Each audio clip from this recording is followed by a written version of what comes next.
90 Day Fiancé just made franchise history with its first ever throuple, but not all history is worth celebrating. Welcome back to Paper Highlighter, where we break down the drama behind the scenes so you don't have to.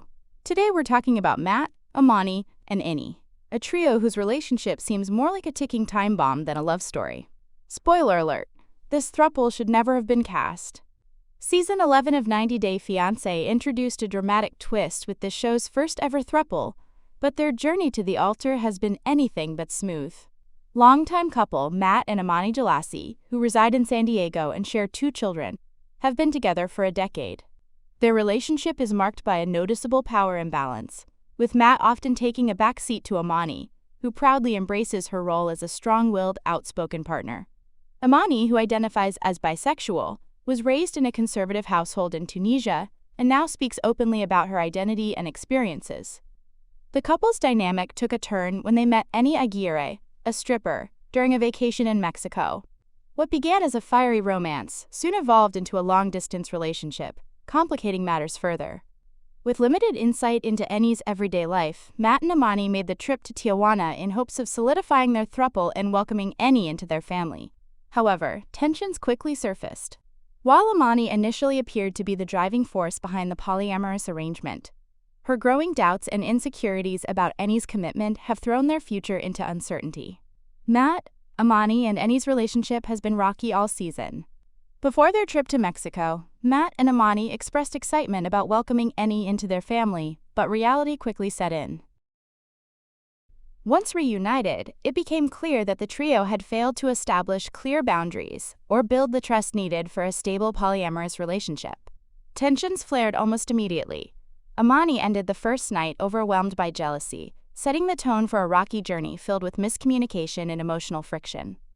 As their time on 90 Day Fiancé unfolded, deeper cracks emerged. Matt and Ammani began to realize just how little they truly knew about Ammani. Suspicious of her elusive behavior, they arranged a secret meeting with Ammani's ex-partner, only to discover shocking details, like not knowing Ammani's legal name or whether she was even single. Ammani had also kept her relationship with the couple a secret from her deeply religious family, fearing rejection and judgment. The lack of transparency and mounting distrust have become glaring issues.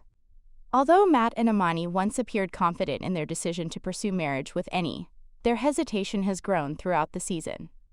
Now, as other cast members prepare to say "I do," this throuple seems stuck in limbo, unsure if they even want to continue their relationship, let alone formalize it. Matt and Ammani's marriage presents complications for Ammani's visa. Ammani's only viable route to legally enter the United States is through marriage, a process made far more complex by the fact that Matt and Ammani are already married. To move forward with a K-1 visa, one of them would need to divorce the other in order to marry Ammani, a plan that left their friends stunned, and understandably so. Their time in Mexico has been filled with emotional turbulence, particularly around jealousy and the challenge of defining each person's role in the relationship. Ammani confessed she feels a stronger romantic connection with Ammani than with Matt, and Ammani struggled with whether to disclose that to her husband. Her silence only added to the mounting tension. As Matt began to feel increasingly sidelined, Ammani encouraged a date between him and Ammani, an awkward attempt to forge a deeper connection between them. Now, the group faces a difficult decision. Ammani must choose which partner to marry. This decision is bound to stir up even more jealousy and emotional strain. With their relationship already on unstable footing throughout the season, the prospect of a divorce and a new marriage, with one partner legally excluded, raises serious doubts about the throuple's long-term viability. The throuple would be a better fit-on before the 90 days. At this stage of the season, Matt, Ammani, and Ammani should be busy finalizing wedding plans, not grappling with the prospect of divorce. Compared to the rest of the 90 Day Fiancé cast, they feel completely out of sync. Their storyline might have been a better fit for Before the 90 Days, which follows couples as they navigate the lead-up to the K-1 visa application. It's puzzling why they were placed in a series focused on the moments just before marriage, when they're clearly not there yet. Despite my reservations about Matt, Ammani, and Ammani, I genuinely hope their relationship finds success. They deserve happiness, but the odds seem heavily stacked against them. Given the ongoing conflicts and unresolved issues, it's hard to imagine their wedding actually happening by the end of 90 Day Fiancé Season 11.